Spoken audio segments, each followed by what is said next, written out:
You are listening to This Week in Palestine, Truth and Justice Radio, WZBC, Boston College. Today is Sunday, August 16th, 2026.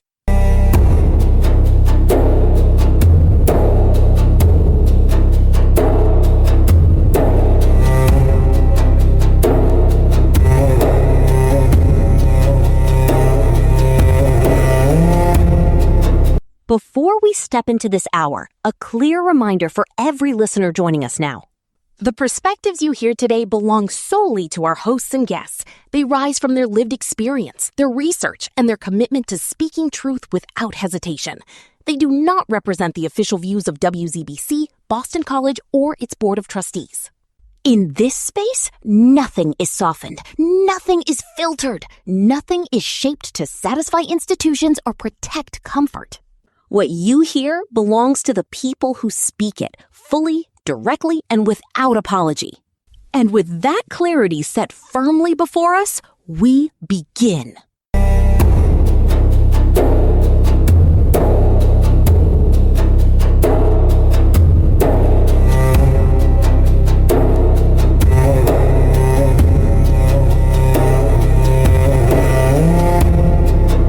This Week in Palestine is not a place where truth hesitates. It does not knock politely or wait for permission to enter. Here, truth steps forward with its spine straight, its voice unshaken, and its presence impossible to ignore. Urgency is not decoration in this space. It is the pulse behind every sentence, every report, every breath taken at this microphone. Clarity is not optional. It is the obligation we accept the moment we speak. And while our heart beats in Palestine, in the alleys of Jerusalem, in the camps of the West Bank, in the shattered streets of Gaza, our vision reaches far beyond the borders carved by occupation or diplomacy. Because the forces shaping Palestinian life do not stop at checkpoints or concrete walls. They move through parliaments, through corporate boardrooms, through the quiet corridors where powerful hands make decisions that ordinary people must live with. Wherever you are listening now, driving through the long hours of your shift, lifting your first cup of coffee into the morning light, or sitting in the stillness of your home, thank you for choosing to be here. I am your host and narrator, Arlene Russell. In this space, we do not file down the edges of truth to make it easier to swallow. We do not bend the story to comfort those who prefer silence. We do not dilute reality for anyone's convenience. Here, truth stands unfiltered. Resistance is not fury, it is breath, it is survival. Solidarity is not a slogan, it is a lineage carried from one generation to the next. The voices rising from occupied land do not tremble. They rise beside movements across the world demanding dignity, justice, and liberation. They remind us that struggle is never isolated. It is woven across borders, across histories, across the lives of people who refuse to surrender their humanity. This hour is not simply a broadcast. It is a lifeline, a thread stretching from Palestine to every corner of the globe, binding devastation to determination, binding grief to a future still worth reaching for. Even in the deepest darkness, the spark of defiance survives. Even when the world turns away, that spark refuses to die. Each week, we bring you reporting that cuts through distortion, analysis that refuses disguise, and reflections that center Palestinian life in all its depth, complexity, and unbroken courage. We speak with intention because the stakes demand nothing less. This Week in Palestine is not a refuge for polite silence. It is testimony. It is urgency. It is solidarity without hesitation. The struggle for freedom is shared, it crosses borders, and it remains sacred.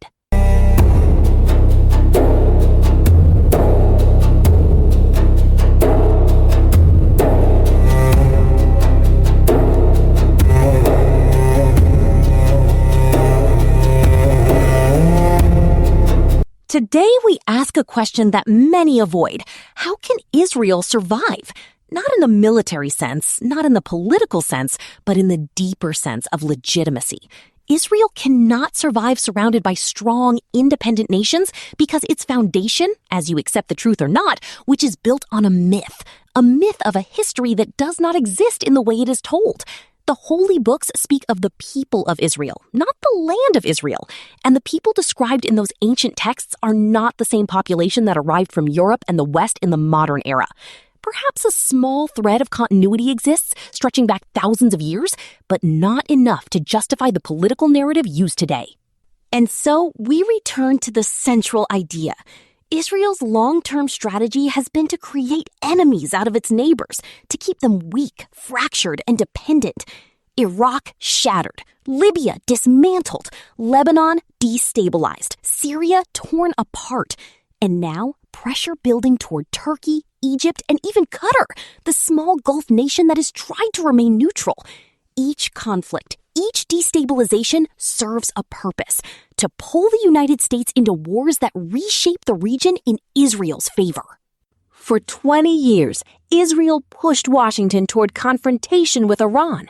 Administration after administration resisted, until Trump. He was convinced, some say manipulated, into believing he could win a war with Iran in 6 hours. A fantasy, a disaster waiting to happen. And yet, it became policy. Now we step into a subject that forces us to confront the unraveling of American power, the consequences of endless war, and the dangerous escalation unfolding between the United States and Iran. This is the subject explored by journalist and author Chris Hedges, whose decades of reporting from war zones have shaped his understanding of empire, violence, and political decay. His argument is stark. The Iran conflict is not simply another foreign policy mistake. It is a symptom of an empire in decline. This is not a comfortable exploration. It is not softened. It is not designed to protect anyone's political comfort. It is designed to reveal the machinery of war, the illusions of power, and the consequences that ripple far beyond Washington. Let's try to understand the foundation of Hedges' argument. For decades, the United States relied on military dominance to maintain global influence. Bases across continents, fleets in every ocean, intelligence networks reaching into every capital. But today, that dominance is cracking. The wars in Iraq and Afghanistan drained resources, shattered credibility, and exposed the limits of American force. The rise of China and Russia reshaped global power. Domestic polarization fractured political stability. Into this fragile landscape entered Trump's escalating conflict with Iran. Hedges argues that this confrontation was not strategic, not calculated, not grounded in diplomacy.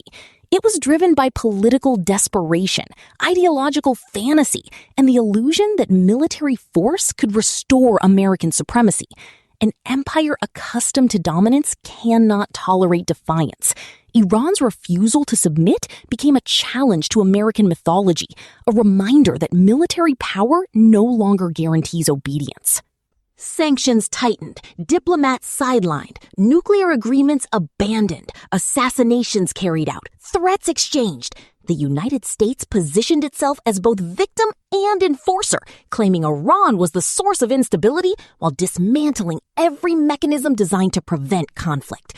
The Iran crisis was not isolated. It was part of a pattern. When American influence weakens, American militarism intensifies.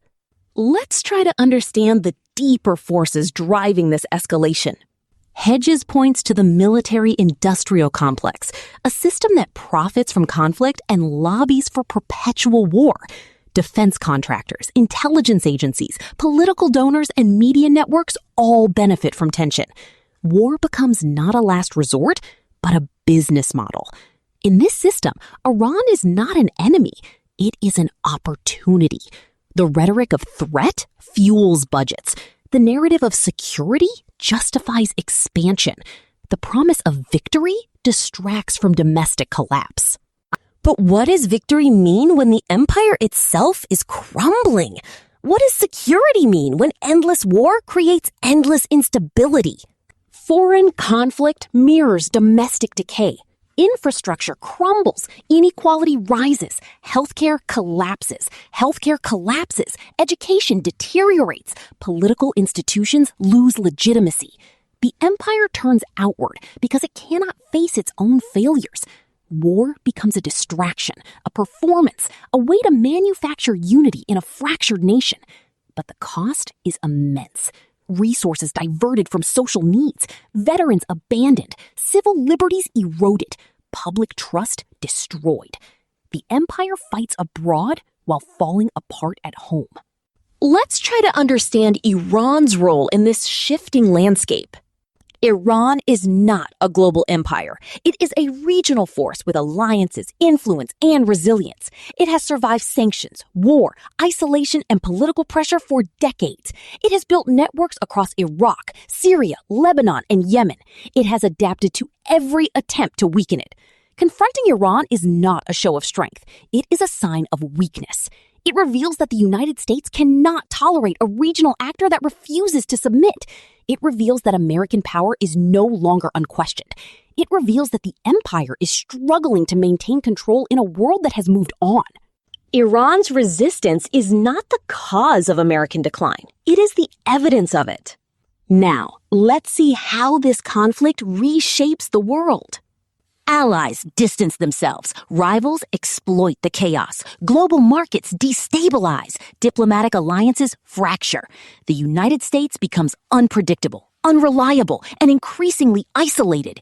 The empire that once set the rules now breaks them. The empire that once enforced stability now generates instability.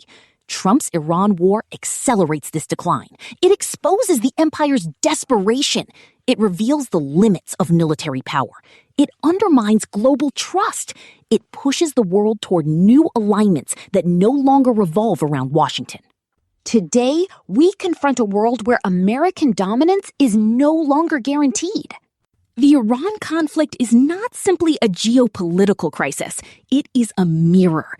It reflects the fragility of American power, the consequences of endless war, and the dangers of political desperation.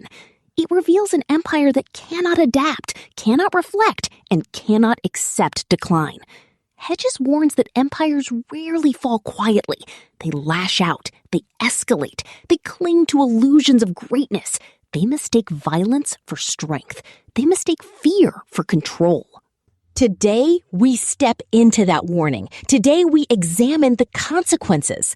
Today, we confront the uncomfortable truth that Trump's Iran war is not bringing stability. It is bringing collapse. This is not just a foreign policy failure. It is a turning point. It is a reckoning. It is the moment when the empire reveals its own fragility. Arlene Russell here, speaking from the heart of the WZBC studios at Boston College. This is This Week in Palestine, traveling through the signal of truth and justice radio, a place where difficult truths are confronted head-on and where the weight of history meets the demands of the present moment with unmistakable force.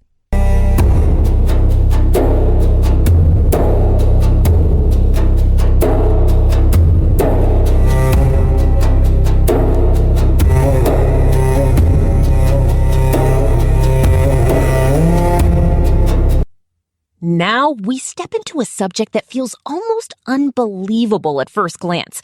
A subject wrapped in secrecy, rumor, geopolitical shockwaves, and media narratives that ignite entire regions.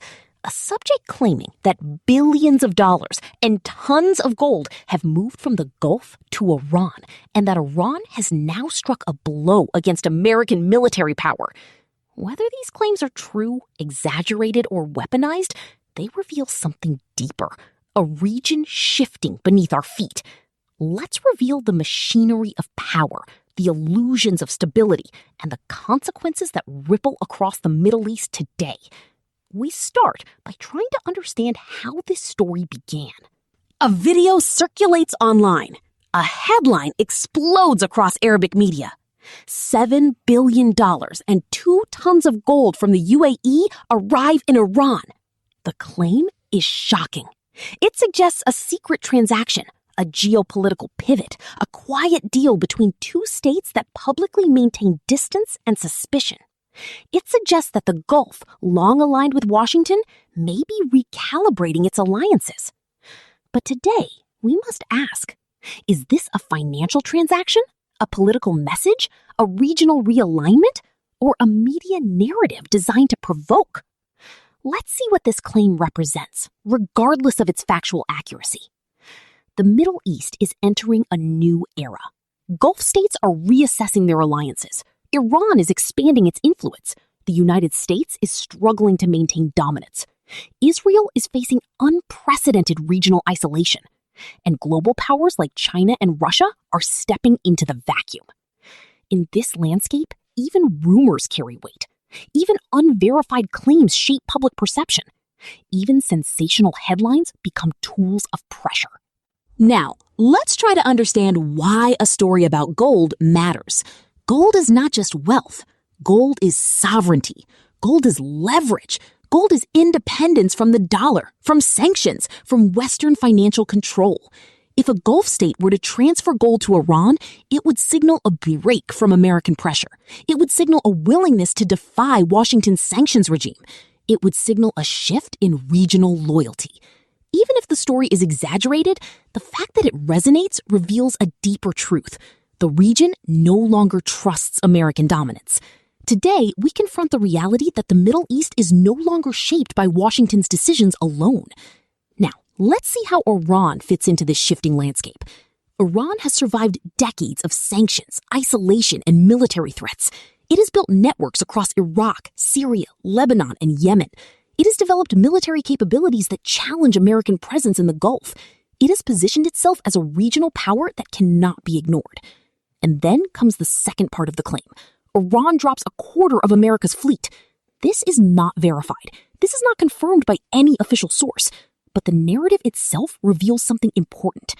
It reveals the fear of American decline. It reveals the hope of regional resistance. It reveals the desperation of those who want to see the empire weakened. It reveals the anxiety of those who depend on American protection. Today, we must ask, why does this narrative resonate? Why does the idea of American vulnerability spread so quickly? Why does the region believe that the empire can fall? Let's try to understand the deeper forces at play. The United States is overstretched. Its wars in Iraq and Afghanistan drained resources and credibility. Its confrontation with China divides attention. Its domestic polarization weakens leadership. Its alliances are fraying. Its military presence in the Middle East is increasingly costly and increasingly unwelcome. In this environment, even the suggestion of a military setback becomes symbolic. It becomes a metaphor for decline. It becomes a narrative of resistance. It becomes a story that the region tells itself to make sense of shifting power. But the question is how this connects to the Gulf. For decades, Gulf states relied on American protection. They aligned with Washington's policies. They opposed Iran, they supported sanctions, they funded proxy conflicts. But today, the Gulf is recalibrating. Saudi Arabia is negotiating with Iran. The UAE is expanding trade with Tehran. Qatar maintains open channels. Oman mediates. China brokers deals. Russia expands influence. The region is no longer divided into pro-America and pro-Iran. It is divided into states seeking stability and states seeking dominance. In this landscape, even a rumor of gold becomes a symbol of shifting alliances. Now, let's try to understand the psychological dimension. The Middle East is a region where narratives matter as much as facts, where symbolism shapes politics, where rumors become tools, where media becomes a battlefield. A story about gold is not just about wealth.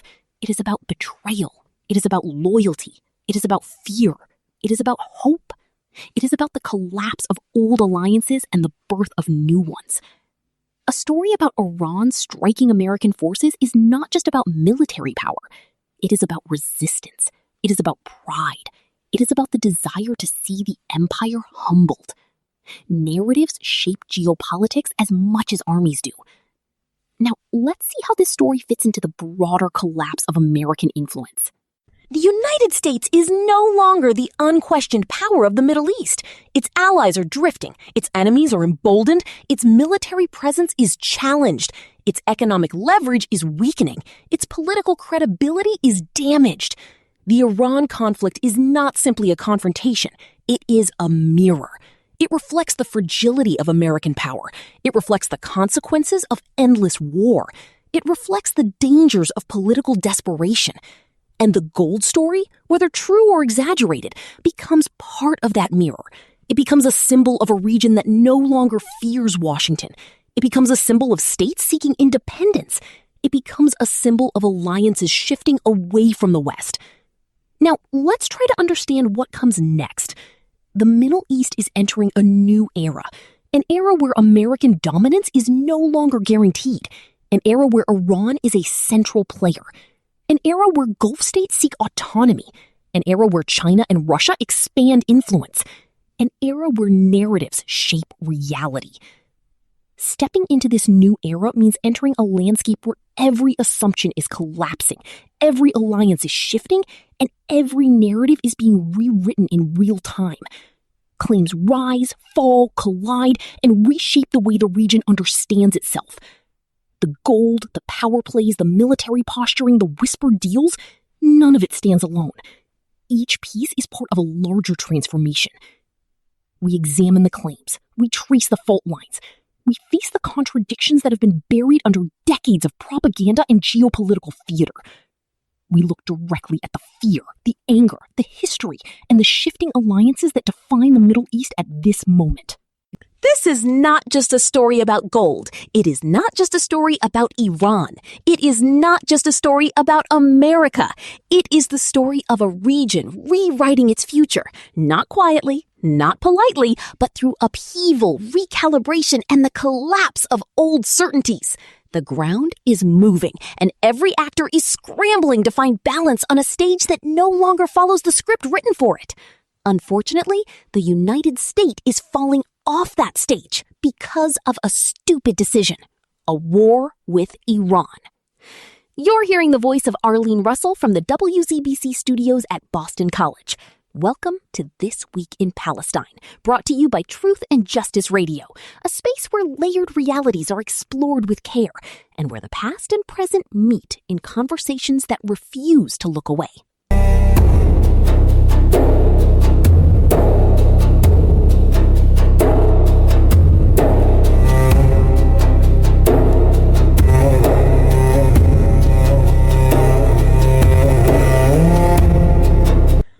Know Senator Chris Murphy, a sharp-minded Democrat from Connecticut known for his relentless focus on foreign policy, his criticism of endless war, and his willingness to confront misinformation head-on.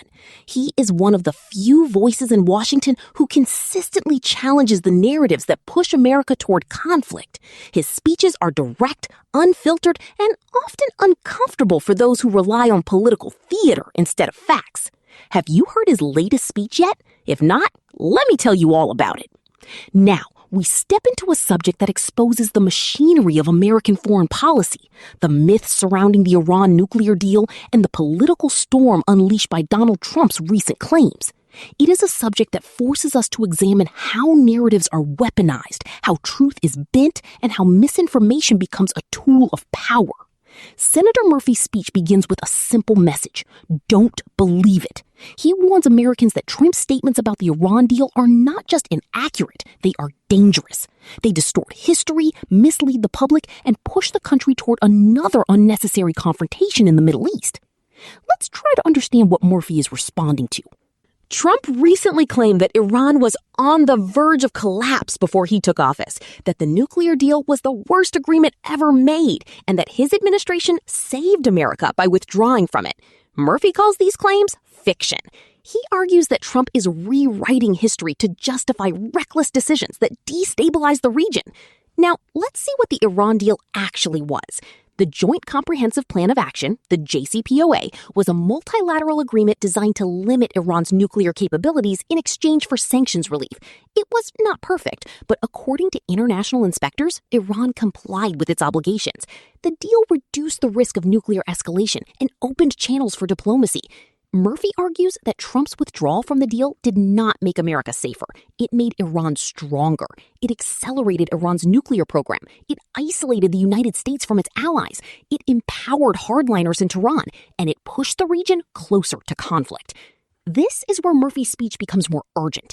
He explains that Trump's narrative, that Iran was collapsing, that America held all the leverage, that withdrawal was a masterstroke, is not supported by evidence. It is political storytelling. It is myth-making. It is a performance designed to rally supporters and distract from the consequences of failed policy. Let's try to understand why this matters now. The Middle East is shifting. Iran is expanding its influence. Israel is facing regional isolation. Gulf states are recalibrating their alliances. China and Russia are stepping into the vacuum left by American retreat. In this landscape, misinformation is not harmless. It shapes public opinion. It influences elections. It justifies military action. It becomes a tool for those who benefit from chaos. Murphy warns that Trump's claims about Iran are part of a larger pattern, a pattern where political leaders distort reality to justify aggressive foreign policy. He argues that this pattern has cost American lives, destabilized entire regions, and weakened America's global standing. Now, let's see how Murphy dismantles Trump's narrative. He points out that Iran was not collapsing before Trump took office. Its economy was strained, but stable. Its nuclear program was frozen. Its regional influence was contained. Its government was under pressure from moderates who supported diplomacy. When Trump withdrew from the deal, everything changed. Iran restarted uranium enrichment. Iran expanded its military presence in Iraq and Syria. Iran strengthened ties with Russia and China. Iran gained leverage it did not previously have. Murphy argues that Trump's decision was not a strategic victory. It was a geopolitical gift to Iran. Let's try to understand the political dimension.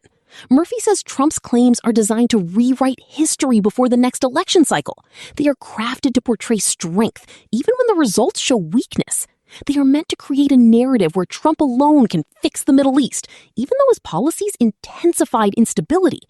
Murphy's speech is not just a critique, it is a warning. He warns that misinformation about Iran could lead America into another war, a war based not on facts, but on political theater. He warns that the public must be vigilant, must question narratives, must demand evidence. He warns that foreign policy cannot be built on slogans. Now let's see how this connects to the broader collapse of American credibility. Murphy argues that Trump's Iran policy damaged America's relationships with Europe, undermined international agreements, and signaled to the world that the United States could no longer be trusted to honor its commitments. Allies distanced themselves. Rivals exploited the chaos. The global balance shifted. He explains that when America abandons diplomacy, it abandons leadership. When America embraces misinformation, it embraces decline. When America chooses confrontation over negotiation, it chooses instability.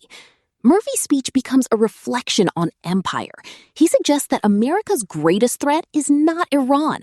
It is the erosion of truth. It is the weaponization of narrative. It is the collapse of responsible governance. Let's try to understand the emotional weight of his message. Murphy speaks with urgency because he has seen the consequences of war. He has visited conflict zones. He has met families torn apart by violence. He has watched the cost of political decisions unfold in real time. His message is simple. America cannot afford another war built on lies. Now, let's see where this leaves us. Trump's claims about Iran are part of a larger struggle over truth. Murphy's speech is part of a larger effort to defend it. The region is part of a larger transformation that cannot be understood through slogans. This is not just a story about Iran.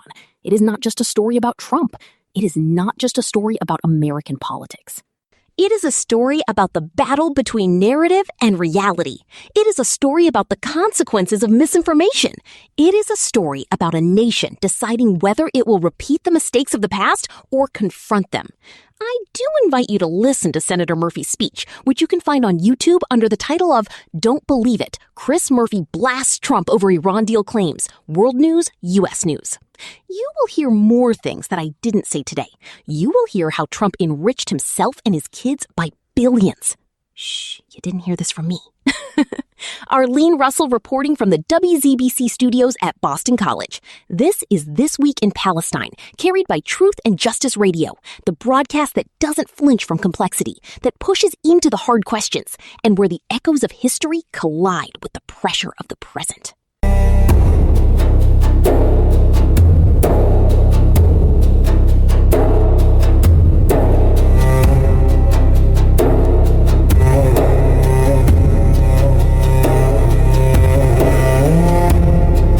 Now let's look at a moment that has shaken the region, a warning issued from Ankara that echoes across capitals, ministries, and military bases. A warning directed at Israel, delivered with a tone the world has not heard from Turkey in years. A warning framed not as diplomacy, not as negotiation, but as Islamic action if the assault on Gaza continues. The headline spreads, "Enough is enough. Turkey threatens Israel with Islamic action after the Mecca Pact." Now, let's try to understand what this means. This is not just a political statement. It is not just a diplomatic protest. It is not just another speech in a long list of condemnations. It is a signal, a shift, a recalibration of regional power. A moment where Turkey positions itself not only as a state, but as a guardian of a broader Islamic identity. And it begins with Gaza. Gaza today is not simply a humanitarian catastrophe. It is a political earthquake. Every bomb dropped on Gaza shakes the region. Every civilian death reverberates through the Arab and Muslim world. Every destroyed home becomes a symbol of injustice that no government can ignore. Israel continues its military campaign, insisting it is fighting Hamas. But the scale of destruction in Gaza has triggered outrage far beyond the borders of Palestine. Turkey steps forward, not quietly, not cautiously, but with a declaration that the Islamic world must act. How did this escalation unfolded? Of course, the Mecca Pact, which is a turning point. The Mecca Pact is not a treaty in the traditional sense. It is a symbolic alignment, a moment where Muslim nations gather under one banner, one cause, one shared outrage. It is a pact of solidarity, a pact of identity, a pact of responsibility.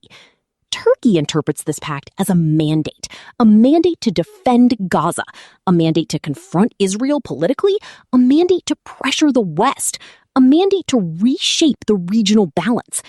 The message from Ankara is clear. If Gaza continues to burn, the Islamic world cannot remain silent. This is not a call for war. It is a call for unity, a call for leverage, a call for action that transcends borders. Let's try to understand why Turkey is taking this position now. Turkey is not acting out of sudden emotion. It is acting out of strategy. For years, Turkey balanced its relationship with Israel, the United States, and the Arab world. It positioned itself as a mediator, a negotiator, a bridge between East and West.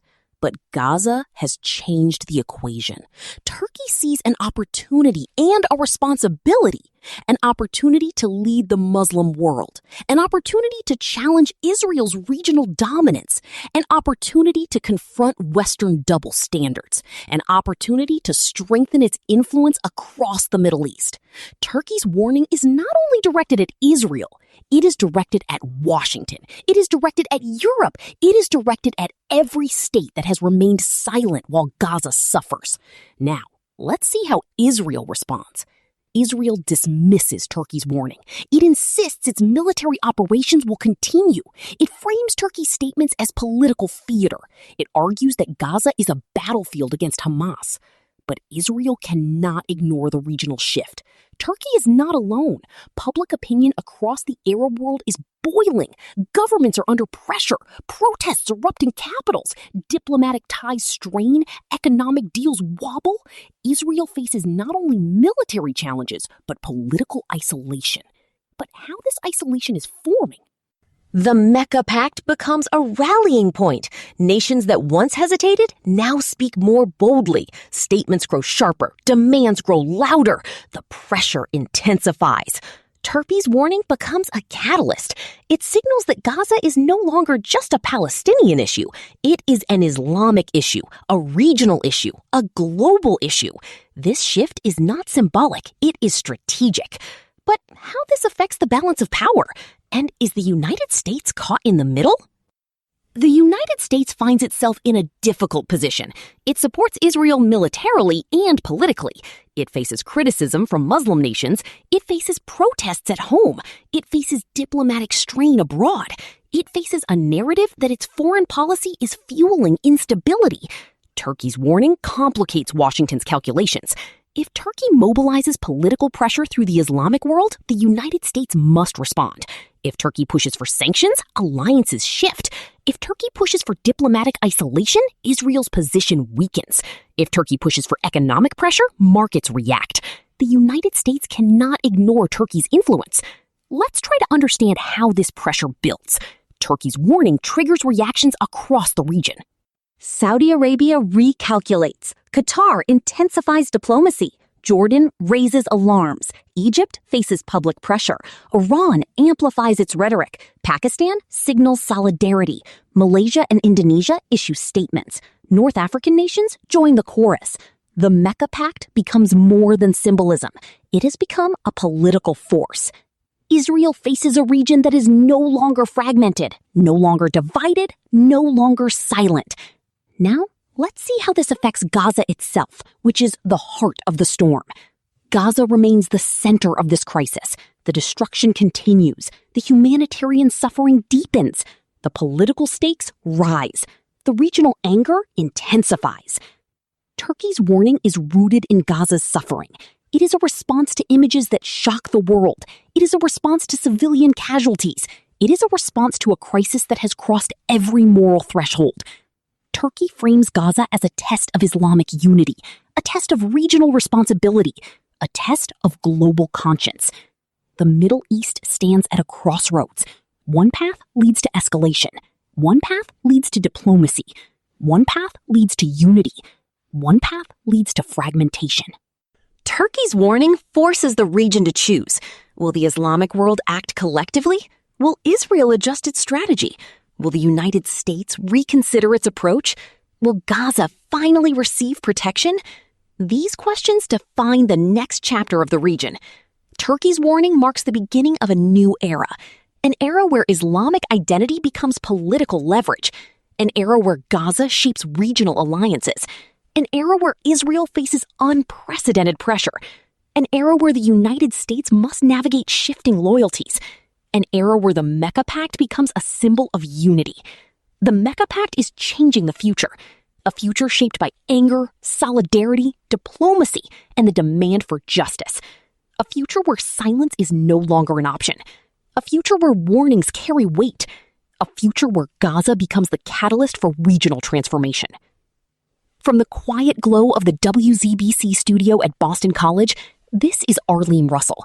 You're tuned to This Week in Palestine, carried across the airwaves by Truth and Justice Radio, a place where complexity breathes, where history whispers through every segment, and where the urgency of today rises to meet it.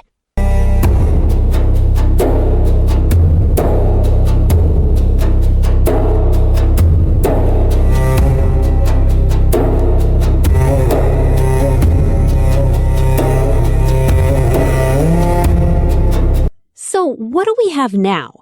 Oh, okay. Now we step into a moment that has stunned both Washington and Tel Aviv. A moment where a phrase uttered by Donald Trump, a phrase no one expected, sent shockwaves through Israel's political establishment and ignited a firestorm among the settler movement. The headline spreads, horrific act of terror, and the question rises immediately. Has Trump just turned on Israeli settlers? Trump, who has long been celebrated by Israeli settlers as their strongest ally, their champion, their protector, suddenly condemns an act committed by settlers as terrorism? The reaction is immediate. Confusion, outrage, shock. And beneath it all, a deeper question. What does this mean for the future of the U.S.-Israel alliance and for the settlers who have relied on American political backing for decades? The story begins with an an attack that even Israeli officials struggled to justify. Settlers stormed a Palestinian village, torching homes, destroying property, and injuring civilians. The images spread across social media, flames rising from homes, families fleeing, masked men marching with rifles. Israeli human rights groups called it organized violence. Palestinians called it terror. And then Trump echoed that word.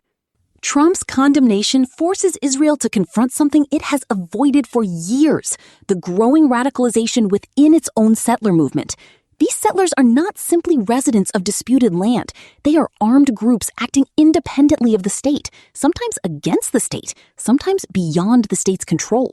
Their attacks on Palestinians have increased in frequency and brutality. Their actions threaten Israel's diplomatic standing. Their violence undermines Israel's claim to moral legitimacy. Trump's statement exposes this contradiction. Israel's government must now decide whether to defend settlers or distance itself from them. Washington must decide whether to continue unconditional support or demand accountability. Palestinians must navigate a landscape where settler violence is finally being acknowledged by global powers. And settlers must confront the reality that their strongest ally has publicly condemned them. This moment reveals the fragility of the U.S.-Israel relationship. It reveals the cracks beneath the surface. It reveals the tension between Israel's political leadership and its settler base. It reveals the consequences of decades of unchecked settlement expansion. Trump's condemnation also exposes a deeper truth. The United States is recalibrating its approach to the region. Washington is increasingly aware that settler violence threatens stability. It threatens diplomacy. It threatens American interests. It threatens the fragile balance between Israel and its neighbors. And it threatens the possibility of any future negotiation. The settlers, however, see things differently. They believe they are fulfilling a divine mandate. They believe they are defending Israel. They believe they are protecting Jewish identity. They believe they are fighting a war that the world refuses to acknowledge. Trump's statement feels like betrayal because it challenges their worldview. It challenges their legitimacy. It challenges their claim to moral righteousness.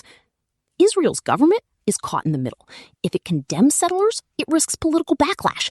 If it defends settlers, it risks international isolation. If it ignores settlers, it risks losing control. Trump's statement forces Israel to choose.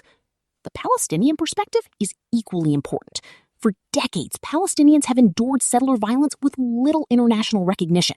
Their homes burned, their olive trees uprooted, their families attacked, their land seized, their complaints dismissed. Trump's condemnation, though unexpected, signals that the world is finally paying attention. It signals that settler violence is no longer invisible. It signals that Palestinians are not alone in calling it terror. Okay, so now this moment also reshapes regional politics. Arab states watch closely. Turkey, Qatar, Egypt, Jordan all see an opportunity. Iran sees leverage. Saudi Arabia sees pressure. The Gulf sees a shift in American tone. Trump's statement becomes more than a condemnation. It becomes a signal, a warning, a recalibration. Israel's government must now navigate a landscape where its closest ally has publicly criticized one of its most powerful domestic groups. Settlers must navigate a future where their actions may no longer be protected. Palestinians must navigate a moment where their suffering is finally acknowledged. And the region must navigate a shift in American rhetoric that could reshape alliances. This is not just a story about Trump. It is not just a story about settlers. It is not just a story about Gaza or the West Bank. It is a story about a region rewriting its future. A story about alliances shifting. A story about narratives collapsing. A story about power recalibrating. A story about truth breaking through political noise. Trump's condemnation marks a turning point, a moment where the settler movement faces unprecedented scrutiny, a moment where Israel must confront its internal contradictions, a moment where Palestinians see a crack in the wall of silence, a moment where Washington signals that unconditional support has limits. This moment will not be forgotten. It will shape the next chapter of the conflict. It will shape the next chapter of diplomacy. It will shape the next chapter of regional politics. Arlene Russell, speaking from the studios of WZBC at Boston College, brings you This Week in Palestine, carried across the airwaves by Truth and Justice Radio, where the conversation does not shy away from complexity and where the echoes of history meet the urgency of the present.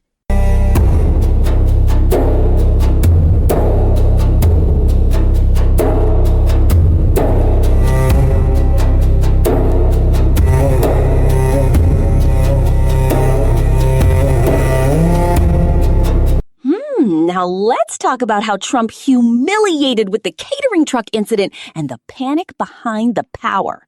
We begin with an image that feels almost surreal. A former American president, Donald Trump, reportedly hiding inside a catering truck during heightened tensions with Iran. Analysts say the moment is symbolic, not because of the truck itself, but because of what it represents: fear, miscalculation, and the collapse of political bravado when reality arrives. It is a snapshot of a leader who built his political identity on strength, suddenly forced into concealment. Let's see how this moment became a headline. Let's try to understand why it matters. And let's explore what it reveals about American power, Iranian strategy, Gulf diplomacy, and the consequences that always land on Palestinians. The catering truck incident occurred during a period of intense U.S.-Iran tension. Iranian forces had increased readiness, American bases were on alert, Washington feared retaliation for previous strikes.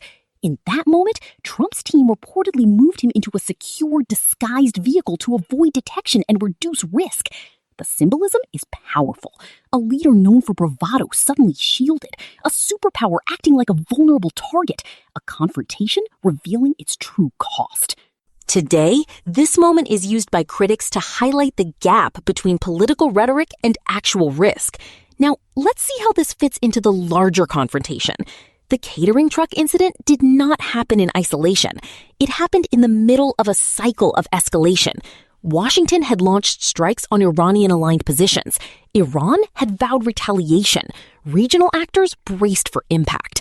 Analysts explain that Trump's Iran policy relied heavily on pressure, sanctions, and threats. But pressure without strategy creates instability. Threats without diplomacy create fear.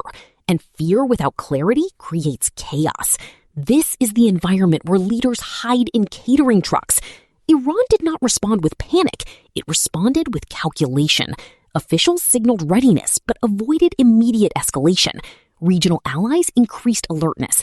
Communication channels remained open. Iran's strategy is built on patience, deterrence, and regional networks. It does not rely on sudden moves. It relies on long-term positioning. Let's try to understand what this means. Iran knows that confrontation with the U.S. is not a single event. It is a long game. A game where humiliation moments matter less than strategic outcomes. Across the Gulf, governments watch the catering truck incident with concern, not because of the humiliation, but because of what it revealed. Washington is not as stable, predictable, or confident as it claims. This is why analysts believe Gulf states are quietly negotiating with Iran. Not publicly, not loudly, but carefully. These talks aim to reduce the risk of regional war, build communication channels, protect economic interests, and create a buffer against American unpredictability. If the Gulf is negotiating quietly with Iran, it signals a major shift. Regional actors are preparing for a future where Washington is not the sole power broker. And this shift has profound implications for Palestinians. Now let's try to understand the Palestinian angle. When Washington escalates against Iran, Israel feels emboldened. Regional attention shifts away from Palestinian rights. Humanitarian access becomes more restricted. Diplomatic pressure weakens. Occupation policies intensify. But when Gulf states negotiate quietly with Iran, the dynamic changes. A calmer region means more diplomatic space, more regional coordination, more regional pressure on Israel, more focus on Palestinian rights, and more opportunities for humanitarian access. Palestinians live under the shadow of every regional shift. The catering truck moment may seem distant, but its consequences travel. CNN recently reported on the cost of America's foreign policy decisions. Their analysis highlights trillions spent on wars, weakened alliances, and domestic strain caused by prolonged conflict. Trump's policies intensified these costs. Escalation without strategy, sanctions without diplomacy, threats without stability, military moves without long-term planning. The catering truck incident becomes a symbol of these contradictions. A leader who projected strength forced into hiding by the consequences of his own decisions. Let's see why part of the Middle East chants "Death to America." It is not a literal call for violence against civilians. It is a political expression of anger toward decades of intervention, sanctions, and military actions that reshaped lives without consent. It reflects frustration with policies, not people. It reflects trauma, not ideology. Trump responded mockingly to this sentiment, asking, "Did you expect a thank you note?" This reply reveals the gap between how America sees itself and how the region experiences its power. It shows how misunderstanding fuels resentment and how dismissiveness deepens anger. Now let's try to understand the courage of Francesca Albanese. As a UN Special Rapporteur, she has documented human rights violations against Palestinians with clarity and evidence. For this, she has faced political attacks, media campaigns, and pressure from governments that prefer silence over accountability. She continues her work because she believes human rights apply universally. She continues because silence is complicity. She continues because truth matters, even when the world sleeps. Her voice is a reminder that speaking about Palestine is not an act of defiance. It is an act of humanity. Now, we saw how a single moment, Trump hiding in a catering truck, reveals far more than humiliation. It reveals instability. It reveals fear. It reveals the consequences of policies built on pressure rather than strategy. We saw how Iran responds with calculation, how Gulf states negotiate quietly, how Palestinians feel every shift, how CNN's analysis exposes the cost of endless confrontation, how regional anger grows from lived experience, how Francesca Albanese stands firm in the face of pressure. We understand now that this was never just a story about a catering truck. It was about the man who climbed inside it. The man who vanished behind metal walls and plastic trays while chaos unfolded outside. The man who chose hiding over leading. And one question refuses to go away. Who did he leave behind? When he slipped into that truck, when the doors closed, when the Secret Service formed a wall around him, who remained exposed? Who stood in the open while he disappeared into the shadows? Who became the decoy? Did he leave his entire team out there? Did he leave his advisor standing in the line of danger? Is that why Caroline Leavitt walked out of the White House days later, her resignation wrapped in silence? The image is unforgettable. A president hiding in a food truck while his administration stands outside as bait. The symbolism writes itself. The leader protected. The team abandoned. The truck sealed shut. The danger left for everyone else. Enough said. This is Arlene Russell. You're tuned to This Week in Palestine, carried across the airwaves by Truth and Justice Radio, broadcasting from the studios of WZBC at Boston College, a place where the signal doesn't just inform, it confronts, challenges, and refuses to look away.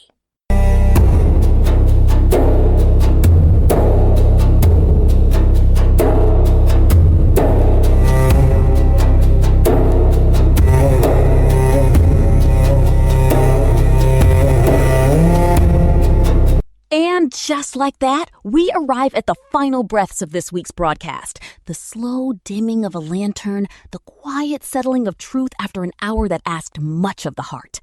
As you step back into your day, may you carry with you the questions that refuse to be buried, the courage that refuses to fade, and the curiosity that keeps truth alive in a world that works tirelessly to silence it. I'm Arlene Russell, your host and narrator. Sharing this hour with you has been an honor, an hour grounded in clarity, in dignity, in a solidarity that does not evaporate when the headlines shift or when the cameras turn away. If something you heard today unsettled you, challenged you, or cracked open a door you didn't know existed, and if you ever feel the pull to lend your own voice to this work, know that this space will always have room for you. You can reach us anytime at twippodcasts@gmail.com. To you, our listeners, thank you. Thank you for your time, your trust, your willingness to walk this difficult path beside us. Your presence is the quiet proof that truth still matters, that memory still matters, that resistance still matters. If you missed any part of today's program, you can find us on every major platform: YouTube, Apple Podcasts, Spotify, Amazon Music, Podcast Index, iHeartRadio, Pocket Casts, Deezer, Overcast, Castro, Podchaser, Castbox, Player FM, Good Pods, and TrueFans. You can also explore our full archive on radio4all.net and archive.org. Just search This Week in Palestine, or TWIP, and look for the image of the little girl raising her hands in the victory sign. We're also featured on Million Podcasts, a platform uplifting Arab American creators and helping listeners discover new voices. Thank you for being here. Thank you for listening. We'll return next week. Until then, take care, stay grounded, stay steadfast. This is This Week in Palestine. This is occupied land. This is Palestine. And the call for freedom continues. Free Palestine from the river to the sea. Palestine Hara.